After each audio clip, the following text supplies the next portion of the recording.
एक बार एक राजा सुबह सुबह सैर करने निकल जाते हैं। तो चलते चलते वो देखते हैं कि रास्ते में एक किसान इतनी मेहनत कर रहा है कि पसीने से तरबतर हो रखा है।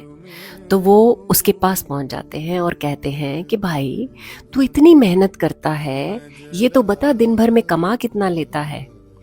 तो किसान ने उन्हें कहा कि महाराज, मैं पूरे दिन में इतनी मेहनत करके एक सोने का सिक्का कमा लेता हूँ।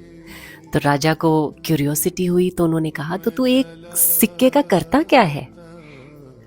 तो किसान ने कहा, महाराज, मैं उस सिक्के का 1/4 हिस्सा खुद खा लेता हूँ, दूसरा चौथाई हिस्सा मैं उधार दे देता हूँ, और तीसरा चौथाई हिस्सा मैं ब्याज चुकाता हूँ, और चौथाई हिस्सा जो रह जाता है वो मैं कुएं में डाल देता हूँ।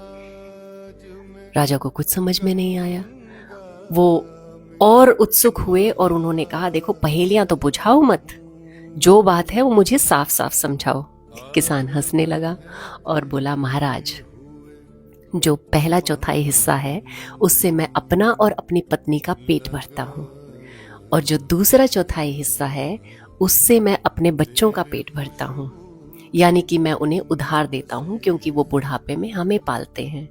और जो तीसरा चौथाई हिस्सा है वो मैं अपने माता पिता को खिलाता हूँ क्योंकि उन्होंने मुझे पाल पोस कर बड़ा किया है और मैं उनका ऋणी हूँ, तो मैं यही ब्याज उतारता हूँ।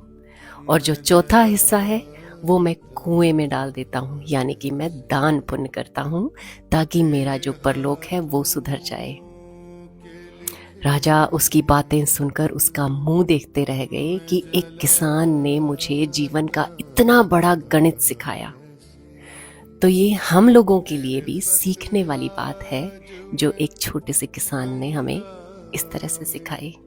तेरे खुशबू में बसे खत